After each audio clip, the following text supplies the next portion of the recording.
Hi all, welcome back to my channel. ನಾನಿವತ್ತು ಒಂದು tiffin recipe ನಿಮ್ಮ ಜೊತೆ ಶೇರ್ ಮಾಡೋಣ ಅಂತ ಇದ್ದೀನಿ. ಅದೇನೆಂದರೆ ಮಸಾಲ ಚಿತ್ರಾನ್ನ. ನೋಡಿ, ಮೊದಲಿಗೆ ಒಂದು ಬಾಣಲಿ ಬಿಸಿಗೆ ಇಟ್ಬಿಟ್ಟು ಎಣ್ಣೆ ಹಾಕ್ಕೊಳ್ಳಿ. ಎಣ್ಣೆ ಹಾಕಿದ ನಂತರ ಮೊದಲಿಗೆ ನಾನು ಕಡಲೆ ಬೀಜ ಹಾಕ್ಕೊಂಡು ಚೆನ್ನಾಗಿ ಫ್ರೈ ಮಾಡ್ಕೊಳ್ತಾ ಇದ್ದೀನಿ. ಕಡಲೆ ಬೀಜ ಮತ್ತು ಉದ್ದಿನಬೇಳೆ ಕಡಲೆಬೇಳೆನ ಚೆನ್ನಾಗಿ ಫ್ರೈ ಮಾಡಿ ಸಪ್ರೇಟಾಗಿ ತೆಗೆದಿಟ್ಕೊಂಡ್ರೆ ಚಿತ್ರಾನ್ನಕ್ಕೆ ಆಮೇಲೆ ಸೇರಿಸ್ಕೊಂಡ್ರೆ ಅದು ಗರಿಗರಿಯಾಗಿ ಚೆನ್ನಾಗಿರುತ್ತೆ. ಇಲ್ಲ ಅಂದರೆ ಮೊದಲೇ ಅದ್ರ ಜೊತೆಗೇ ಚಿತ್ರಾನ್ನ ಒಗ್ಗರಣೆ ಹಾಕಿಬಿಡ್ತೀವಿ ಅಂದರೆ ಕಡಲೆ ಬೀಜ ಎಲ್ಲ ಮೆತ್ತಗಾಗಿಬಿಡುತ್ತೆ, ತಿನ್ನೋದಕ್ಕೆ ಚೆನ್ನಾಗಿರಲ್ಲ. ಹಾಗಾಗಿ ನಾನು ಏನು ಮಾಡ್ತೀನಿ ಅಂದರೆ ಮುಂಚೆನೇ ಇದನ್ನು ಫ್ರೈ ಮಾಡಿ ಸಪ್ರೇಟಾಗಿ ತೆಗೆದಿಟ್ಕೊಳ್ತೀನಿ. ನೋಡಿ, ಇದೀಗ ಚೆನ್ನಾಗಿ ಫ್ರೈ ಆಗಿದೆ ಕಡಲೆ ಬೀಜ ಉದ್ದಿನಬೇಳೆ ಕಡಲೆಬೇಳೆ. ಇದನ್ನು ನಾನು ಒಂದು ಬಟ್ಲಿನಲ್ಲಿ ಸಪ್ರೇಟಾಗಿ ತೆಗೆದಿಟ್ಕೊಳ್ತಾ ಇದ್ದೀನಿ. ಇದನ್ನು ತೆಗೆದಿಟ್ಬಿಟ್ಟು ನಾವು ಚಿತ್ರಾನ್ನಕ್ಕೆ ಮಸಾಲೆಗೆ ಏನು ಬೇಕೋ ಅದನ್ನು ರೆಡಿ ಮಾಡ್ಕೊಳ್ಳೋಣ. ಮಿಕ್ಸಿ ಜಾರ್ನಲ್ಲಿ ರುಬ್ಕೊಳ್ಳೋದಕ್ಕೆ ಮೊದಲಿಗೆ ಇದಕ್ಕೆಲ್ಲ ಬೇಕಾಗಿರೋ ಇಂಗ್ರೀಡಿಯೆಂಟ್ಸ್ ತೋರಿಸ್ತಾ ಇದ್ದೀನಿ ನೋಡಿ. ಒಂದು ಮಿಕ್ಸಿ ಜಾರ್ಗೆ ಸ್ವಲ್ಪ ತೆಂಗಿನಕಾಯಿ ಹಾಕ್ಕೊಳ್ಳಿ. ಅಂದರೆ ನೀವು ಚಿತ್ರಾನ್ನ ಲಾಸ್ಟಿಗೆ ಬೆರೆಸ್ಕೊಳ್ತೀರಲ್ಲ, ತೆಂಗಿನಕಾಯಿ ತುರಿ ಅಷ್ಟು ಹಾಕ್ಕೊಂಡ್ರೆ ಸಾಕಾಗತ್ತೆ. ಒಂದು 4 ಎಸಳು ಬೆಳ್ಳುಳ್ಳಿ, ನಂತರ ಒಂದು 4ರಿಂದ 5 ಲವಂಗ, ಸ್ವಲ್ಪ ಚಕ್ಕೆ ಮತ್ತು ಖಾರಕ್ಕೆ ತಕ್ಕ ಹಾಗೆ ಹಸಿಮೆಣಸಿನ್ಕಾಯಿ, ಒಂದು 1/4 ಇಂಚಿನಷ್ಟು ಶುಂಠಿನ ಹಚ್ಚಿಟ್ಕೊಂಡಿದ್ದೀನಿ. ಇದನ್ನು ತರ್ತರಿಯಾಗಿ ರುಬ್ಕೊಳ್ಳೋಣ. ಫುಲ್ ಪೇಸ್ಟ್ ಏನು ಮಾಡೋದು ಬೇಡ. ನೋಡಿ, ಇನ್ನೊಂದು ಸ್ಟವ್ನಲ್ಲಿ ನಾನು ಸ್ವಲ್ಪ ಬಟಾಣಿಯನ್ನು ಬೇಯಿಸ್ಕೊಳ್ತಾ ಇದ್ದೀನಿ. ಬಟಾಣಿನ ಬೇಯಿಸಿ ನಾನು ಮಸಾಲ ಚಿತ್ರಾನ್ನಕ್ಕೆ ಆ್ಯಡ್ ಮಾಡ್ತೀನಿ. ಇದು ಕೂಡ ತುಂಬ ಚೆನ್ನಾಗಿರುತ್ತೆ.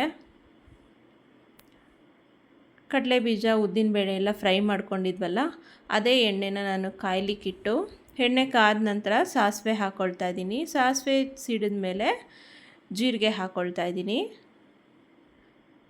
ಜೀರಿಗೆ ಫ್ಲೇವರ್ ತುಂಬ ಚೆನ್ನಾಗಿರುತ್ತೆ, ಹಾಗಾಗಿ ನಾನು ಇದಕ್ಕೆ ಜೀರಿಗೆ ಬೆರೆಸ್ಕೊಳ್ತೀನಿ. ಜೀರಿಗೆ ಹಾಕಿದ ನಂತರ ಹಸಿ ಕರಿಬೇವನ್ನ ಹಾಕ್ಕೊಳ್ಳೋಣ ಮತ್ತು ಸ್ವಲ್ಪ ಹಿಂಗೆ ಹಾಕ್ಕೊಳ್ಳೋಣ. ಹಿಂಗು ಸ್ವಲ್ಪನೇ ಸಾಕಾಗತ್ತೆ. ಈಗ ಹಸಿ ಕರಿಬೇವು ಹಾಕ್ಕೊಳ್ತಾ ಇದ್ದೀನಿ. ಕರಿಬೇವು ಫ್ರೈ ಆದ ನಂತರ ನಾವು ಬೇಯಿಸಿಟ್ಕೊಂಡಿರೋ ಅಂಥ ಬಟಾಣಿನ ನೀರು ತೆಗೆದುಬಿಟ್ಟು ಇದಕ್ಕೆ ಸೇರಿಸ್ಕೊಳ್ಳೋಣ. ಇದನ್ನು ಹಾಕೋವಾಗ ಹುಷಾರಾಗಿ ಹಾಕಿ, ಸಿಡಿಯುತ್ತೆ ಸ್ವಲ್ಪ. ಹಾಗಾಗಿ ಇದು ಚೆನ್ನಾಗಿ ಫ್ರೈ ಆಗಲಿ. ಇದು ಫ್ರೈ ಆದ ನಂತರ ನಾವು ಪೇಸ್ಟ್ ಮಾಡಿಟ್ಕೊಂಡಿದ್ದೀವಲ್ಲ, ಅಂದರೆ ರುಬ್ಕೊಂಡಿರೋ ಅಂಥ ಮಸಾಲೆನ ಇದಕ್ಕೆ ಆ್ಯಡ್ ಮಾಡ್ಕೊಳ್ಳೋಣ. ತರ್ತರಿಯಾಗಿ ರುಬ್ಬಿದರೆ ಸಾಕಾಗತ್ತೆ, ಸ್ವಲ್ಪ ಪೌಡ್ರ್ ಥರನೇ. ಇದಕ್ಕೆ ನೀರು ಆ್ಯಡ್ ಮಾಡಲ್ಲ ಎಲ್ಲೂ ಕೂಡ, ನೋಡ್ಕೊಳ್ಳಿ. ಇದನ್ನು ನಾನೀಗ ಇದಕ್ಕೆ ಮಿಕ್ಸ್ ಮಾಡ್ಕೊಳ್ತೀನಿ. ಮಿಕ್ಸ್ ಮಾಡಿ ಒಂದು 5 ನಿಮಿಷ ಚೆನ್ನಾಗಿ ಬೇಯಿಸೋಣ. ಇದನ್ನು ಮಸಾಲೆ ಎಲ್ಲ ಸ್ವಲ್ಪ ಬೇಯಬೇಕಲ್ಲ, ಎಣ್ಣೆಯಲ್ಲಿ ಚೆನ್ನಾಗಿ ಫ್ರೈ ಆಗಲಿ. ನಾನೀಗ ಇದಕ್ಕೆ ಸ್ವಲ್ಪ ಅರಿಶಿನ ಹಾಕ್ಕೊಳ್ತೀನಿ ಮತ್ತು ರುಚಿಗೆ ತಕ್ಕಷ್ಟು ಉಪ್ಪು ಕೂಡ ಆ್ಯಡ್ ಮಾಡ್ಕೊಳ್ತಾ ಇದ್ದೀನಿ. ನೋಡಿ, ಬಟಾಣಿಗೆ ಸ್ವಲ್ಪ ಬೇಯೋವಾಗಲೇ ನಾನು ಉಪ್ಪು ಹಾಕಿರೋದ್ರಿಂದ ಇದಕ್ಕೆ ನೋಡಿ ಸೇರಿಸ್ಕೊತಾ ಇದ್ದೀನಿ. ಸ್ವಲ್ಪ ಅರಿಶಿನ ಎಣ್ಣೆ ಹಾಕಿದ ತಕ್ಷಣ ಕೆಲವ್ರು ಹಾಕ್ತಾರೆ, ಸ್ವಲ್ಪ ಕಲರ್ ಚೇಂಜ್ ಆಗುತ್ತೆ, ಕಪ್ಪಾಗಿಬಿಡುತ್ತೆ ಬೇಗ ಅರಿಶಿನ ಅಂತ ಹೇಳಿ ನಾನು ಈಗ ಸೇರಿಸ್ಕೊಳ್ತಾ ಇದ್ದೀನಿ. ಈಗ ಚೆನ್ನಾಗಿ ಹೊಂದ್ಕೊಳ್ಳುತ್ತೆ ಇದಕ್ಕೆ. ಇದು ಚೆನ್ನಾಗಿ ಒಂದು 5 ನಿಮಿಷ ಬೆಂದ ಮೇಲೆ ಸ್ಟವ್ ಆಫ್ ಮಾಡಿ ತೆಗೆದಿಡೋಣ. ಇದು ಆರಿದ ನಂತರ ನಾವು ನಿಂಬೆಹಣ್ಣಿನ ರಸನ ಹಾಕ್ಕೊಬೇಕಾಗತ್ತೆ. ಇದಕ್ಕೆ ನಿಂಬೆಹಣ್ಣು ನಾನು ಇಲ್ಲಿ 2 ಬಳಸ್ತಾ ಇದ್ದೀನಿ, ಇಷ್ಟು ಗೊಜ್ಜಿಗೆ. ಇದನ್ನು ರಸ ತೆಗೆದಿಟ್ಕೊಂಡು ರೆಡಿ ಮಾಡ್ಕೊಳ್ಳೋಣ. ಇದು ಅಷ್ಟೊತ್ತಿಗೆ ಆರುತ್ತೆ. ಈಗ ಇದಕ್ಕೆ ನಾನು ಫ್ರೈ ಮಾಡಿ ಇಟ್ಕೊಂಡಿರೋ ಅಂಥ ಕಡಲೆ ಬೀಜ ಉದ್ದಿನಬೇಳೆ ಕಡಲೆಬೇಳೆನ ಮಿಕ್ಸ್ ಮಾಡ್ಕೊಳ್ತಾ ಇದ್ದೀನಿ. ಮತ್ತು ನಿಂಬೆ ರಸ ಕೂಡ ಆ್ಯಡ್ ಮಾಡಿಕೊಂಡು ಚೆನ್ನಾಗಿ ಮಿಕ್ಸ್ ಮಾಡ್ಕೊಳ್ಳೋಣ. ಮಿಕ್ಸ್ ಮಾಡಿ ನಿಮಗೆ ಗೊಜ್ಜು ಎಷ್ಟು ಬೇಕೋ ಅಷ್ಟನ್ನು ತೆಗೆದಿಟ್ಬಿಟ್ಟು ನೀವು ಅನ್ನ ಎಷ್ಟು ಬೇಕೋ ಅಷ್ಟು ಕಲಿಸ್ಕೊಳ್ಬೋದು. ಒಟ್ಟಿಗೆ ಕಲಿಸ್ತೀವಿ ಅಂದ್ರೂ ಖಾಲಿ ಆಗುತ್ತೆ ಅಂದ್ರೂ ಕಲಿಸ್ಕೊಳ್ಬೋದು ಒಟ್ಟಿಗೆ.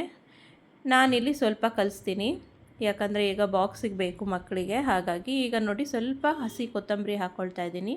ಕೆಲವರು ಇದಕ್ಕೆ ರುಬ್ಬಕ್ಕೆ ಹಾಕ್ಕೊಳ್ತಾರೆ ಹಸಿ ಕೊತ್ತಂಬರಿ ಸೊಪ್ಪನ್ನು. ನಾನಿಲ್ಲಿ ಲಾಸ್ಟಲ್ಲಿ ಕಟ್ ಮಾಡಿ ಸೇರಿಸ್ಕೊಳ್ತಾ ಇದ್ದೀನಿ. ಈಗ ಗೊಜ್ಜನ್ನ ಸಪ್ರೇಟ್ ಬಟ್ಟಲ್ನಲ್ಲಿ ತೆಗೆದಿಟ್ಬಿಟ್ಟು ನಾನು ಅನ್ನ ಕಲಿಸ್ಕೊಳ್ತೀನಿ. ಗೊಜ್ಜು ನೋಡಿ ಬೆರೆಸ್ಕೊಳ್ಬೋದು, ತುಂಬ ಟೇಸ್ಟಿಯಾಗಿ ಆಗುತ್ತೆ. ನೀವು ಕೂಡ ಒಮ್ಮೆ ಟ್ರೈ ಮಾಡಿ, ಹಾಗೆ ಹೇಗಿದೆ ಅಂತ ತಿಳಿಸಿ. ಯಾರೆಲ್ಲ ನನ್ನ ಚಾನಲ್ನ ನೋಡ್ತಾ ಇದ್ದೀರಾ ಪ್ಲೀಸ್ ಸಬ್ಸ್ಕ್ರೈಬ್ ಮಾಡ್ಕೊಳ್ಳಿ, ಹಾಗೆ ಶೇರ್ ಮಾಡಿ, ಕಮೆಂಟ್ ಮಾಡಿ ನನ್ನ ವೀಡಿಯೋಸ್ ಹೇಗೆ ಬರ್ತಿದೆ ಅಂತ. ಈಗ ಇದನ್ನು ಚೆನ್ನಾಗಿ ಕಲಿಸ್ಕೊಳ್ಳೋಣ. ನೋಡಿ ಆಗಿದೆ, ಇದು ಎಷ್ಟು ಚೆನ್ನಾಗಿ ಕಾಣ್ತಾ ಇದೆ ನೋಡಿ ಕಲರ್ಫುಲ್ಲಾಗಿ. ನೀವು ಕೂಡ ಟ್ರೈ ಮಾಡಿ. ಹಾಗೆ ನಾನೀಗ ಮಕ್ಕಳಿಗೆ ಲಂಚ್ ಬಾಕ್ಸ್ ಕೂಡ ಪ್ಯಾಕ್ ಮಾಡ್ಕೊಂಡು ಬಿಡ್ತೀನಿ. ಪ್ಯಾಕ್ ಮಾಡಿ ತೆಗೆದಿಟ್ಬಿಟ್ಟು ಅವ್ರಿಗೆ ತಿನ್ನಿಸೋದಕ್ಕೆ ಕೂಡ ನಾನು ಸರ್ವ್ ಮಾಡಿಕೊಂಡು ತಿನ್ನಿಸಿ ಕಳಿಸ್ಬಿಟ್ಟು ನನ್ನ ನೆಕ್ಸ್ಟ್ ಕೆಲಸಗಳನ್ನ ಸ್ಟಾರ್ಟ್ ಮಾಡ್ಕೊಳ್ತೀನಿ. ಹಾಗೆ ಈ ರೆಸಿಪಿ ಯಾರಿಗೆಲ್ಲ ಇಷ್ಟ ಆಗಿದೆ ಪ್ಲೀಸ್ ಶೇರ್ ಮಾಡಿ. ಇದಾಗಿತ್ತು ಇವತ್ತಿನ ನನ್ನ ವಿಡಿಯೋ.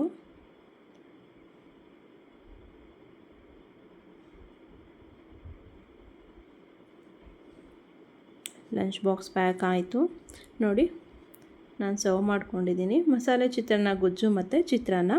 ಇದಾಗಿತ್ತು ನನ್ನ ವಿಡಿಯೋ. ಇವತ್ತು ಈ ವಿಡಿಯೋನ ಇಲ್ಲಿಗೆ ಮುಗಿಸ್ತಾ ಇದ್ದೀನಿ. Thank you.